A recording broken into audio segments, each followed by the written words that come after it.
Saya sangat senang dan berbahagia bisa diundang ke sini ya, ke Batalion 1 A Resimen Batalion A Resimen 1 Pasukan Pelopor.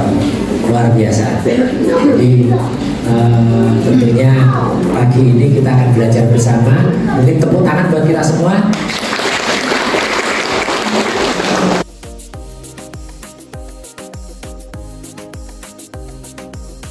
Masalahnya tetangga nggak ngurusin anaknya. Tetangga mah biarin, nggak usah diurusin. Mending ngurusin anak sendiri. Nah, anak itu perlu dilatih apa? Yang jelas perlu dilatih tentang ini, value. Value itu bahasanya nilai-nilai universal. Kalau bahasa Islamnya itu akhlak, akhlakul karimah. Nilai-nilai atau bisa kita katakan nilai-nilai Pancasila. Nilai-nilai Pancasila apa aja? Ketuhanan yang Maha Esa, berarti harus beriman sama Tuhan, sama Allah kalau yang Muslim. Nah itu udah belum? Nah itu dijalanin. Kedua misalnya kemanusiaan yang adil dan beradab. Sudah beradab belum? Punya sopan santun enggak? Menghargai orang tua enggak? Ya kan? Orang tua harus melatih anaknya menghargai. Orang tua harus menghargai anaknya. Supaya apa? Supaya anak juga menghargai orang tua. Ya kan? Menghargai tetangga, saling menghargai. Menghargai ini mudah diucapkan tapi sulit dijalankan. Karena menghargai ini dari lingkup yang terendah. Menghargai suami, suami menghargai istri, ya kan? Penting kan? Benar kan? Saling menghargai. Supaya bisa saling menghargai dengan cara apa? Saling berkomunikasi, ya kan? Menghargai mertua, menghargai orang tua. Zaman sekarang menantu berkonflik sama mertua, nggak saling menghargai, itu ada, ya kan? Jangan sampailah mau rebutan apa sama mertua. Kalau sama mertua rebutan apa? Rebutan suami kan? Ya kan? Ya. Nah, habis suami saya sayang sama ibunya, ya kan lebih sayang sama ibunya daripada sayang sama saya. Ya kan? Ya emang kesel juga sih kadang ya. Suami kan harusnya lebih sayang ke istri, tapi ini malah lebih sayang ke ibunya sendiri gitu. Habis ibunya sendiri kayaknya nggak ikhlas deh, anaknya saya ambil. Tahu dari mana kok nggak ikhlas anaknya saya ambil? Itu nangis pas nikah, pas akad nikah. Coba mertuanya pas akad nikah nangis 7 hari. Ya, ya nangis wajar. Anaknya diambil sama perempuan lain, nangis itu wajar. Ibu-ibu nanti kalau punya anak laki-laki diambil sama yang lain, dalam hatinya kadang juga nggak ikhlas, ya kan? Udah ngasih nafkah dari kecil, musibah juga, ya kan? Termasuk terjebak dalam judi online. Nah ini juga musibah. Cara menanganinya gimana?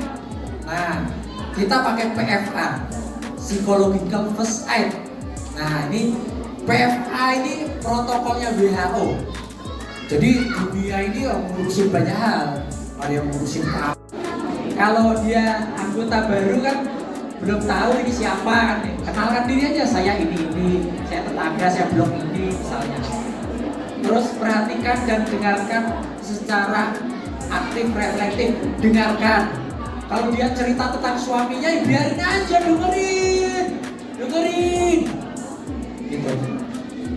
Jangan ngomong, sini juga ada yang lebih parah. Oke, pejamkan mata, tarik nafas panjang, masukkan ke kepala, keluarkan pelan-pelan. Tarik nafas panjang, masukkan ke kepala, keluarkan pelan-pelan. Tarik nafas panjang, masukkan ke kepala, keluarkan pelan-pelan. Tarik nafas panjang, masukkan ke kepala, keluarkan pelan-pelan. Tarik nafas panjang, masukkan ke kepala, keluarkan pelan-pelan. Tarik nafas panjang, masukkan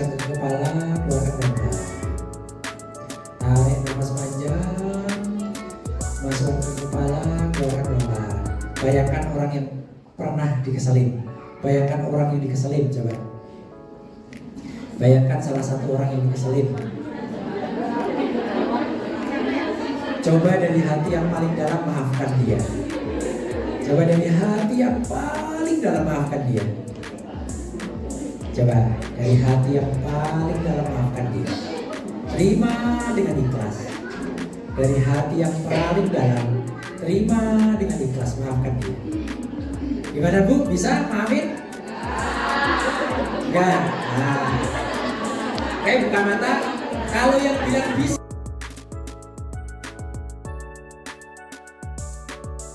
kasihan mereka kerja capek-capek, kerja kan kadang-kadang yang main judi online banyak juga dia kerjanya operator, driver, kadang-kadang naik motor dari sini ke Jakarta Utara, gajinya seberapa, uangnya habis banget main judi, kan kasihan juga gitu loh.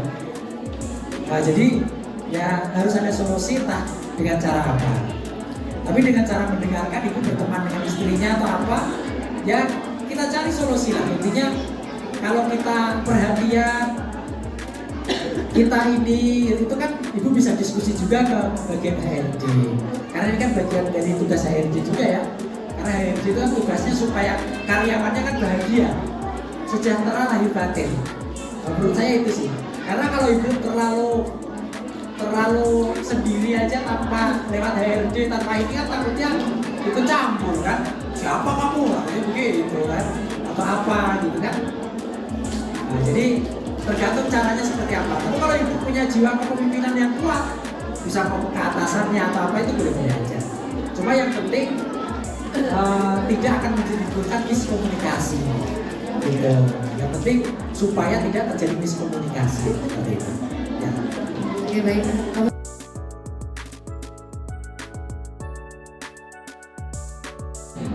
Cuma sebisa mungkin kalau pinjam-meminjam kita harus curiga lah ya. Dalam arti gini, orang baik kalau nggak terkait uang nggak usah curiga, nggak apa-apa. Tapi kalau udah terkait uang harus ada curiganya, ya kan? Kita tolong menolong, kalau nggak terkait uang nggak apa-apa. Tapi kalau udah terkait uang, hati-hati juga. Kan ada orang pinjam sertifikat, pinjam KTP, pinjam apa, ya repot. Karena ada resikonya kan. Resikonya kalau dia nggak bayar, kita yang ditagih, ya nggak? Nah ini hati-hati juga. Saya sih menyarankan jangan dipinjamkan. Tapi kalau udah terlanjur, ya didengerin aja, ya kan? Ya mau gimana lagi, minimal dengerin, datengin dengerin, ya kan? Dengerin. Yang kedua, kalau punya ya yang punya identitas yang bayar, ya kan? Kalau nggak mau, dia yang utang, kan atas nama dia, iya kan? Kalau punya, itu tinggal cari solusi aja apa? Atau diulur-ulur juga boleh, gitu kan? Iya. Cuma kalau ya resikonya di teror memang, ya ditelepon terus, gitu kan? Ya pinter-pinter lah kita untuk mengatasi seperti ini ya.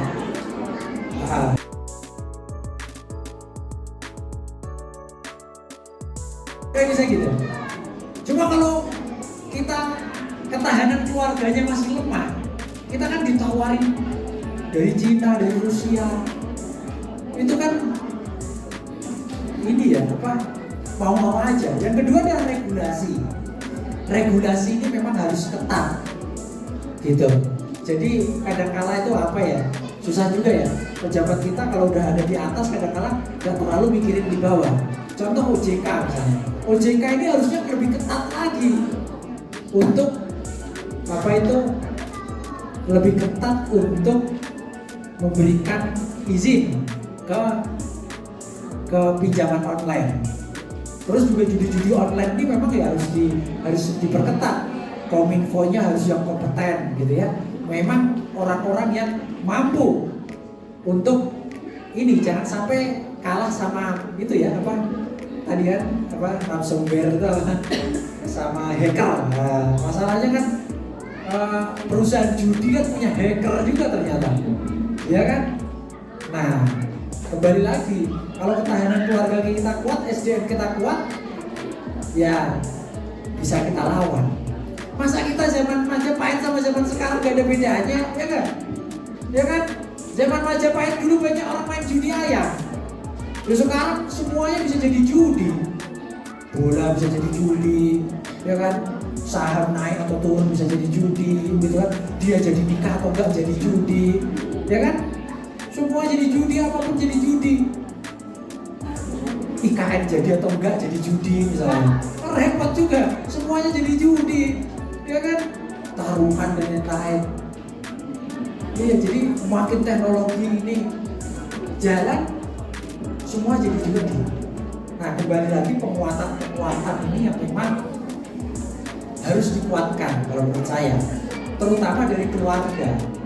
Kalau menurut saya itu sih, dari keluarga, dari ranting-ranting RT RW ini kalau semakin kuat, ya kemungkinan besar akan berkurang. Ya minimal angka itu bisa diturunkan lah. Jadi dari koordinasi antar lembaga itu penting untuk menurunkan angka ini. Karena semakin judinya makin naik, pinjolnya makin naik, ya tentunya kualitas SDM akan semakin menurun. Apalagi 2045 kita mau menjadi negara emas, negara yang usia produktifnya banyak. Ya, tapi kalau usia produktifnya pada nganggur, pada main judi online, pinjaman online, ya gak jadi negara emas. Gini-gini aja jalan di tempat, malah bisa mundur, ya kan? Perlu berlatih berpikir kritis, ya kan? Kalau orang luar negeri itu terbiasa berpikir kritis, ya kan? Ya memang kadang-kala hidup ini sih, di salah satu sisi sayang, di salah satu sisi benci. Kadang-kala begitu. Namanya orang tua sendiri, pasangan sendiri kan suka begitu, ya kan? Bener ya? Nah, dia harus berani ngambil keputusan. Artinya kalau orang tuanya minta uang apa-apa, ya nggak usah dikasih, ya kan? Ngomong aja apa adanya. Maaf, gaji saya segini. Ini untuk ini. Orang tua saya bantu segini, titik. Gitu, diomongin. Kalau orang tua sayang anak, pasti mengerti, ya kan? Mana ada orang tua kalau mau norotin anak, anaknya mau diperes terus, kan kasihan, ya kan? Nah, terus yang sampai hartanya habis itu, ini berarti harta kakek neneknya gitu ya? Harta orang tuanya. Harta orang tua. Oh, yang narsistik ini? Iya. Oh, oke.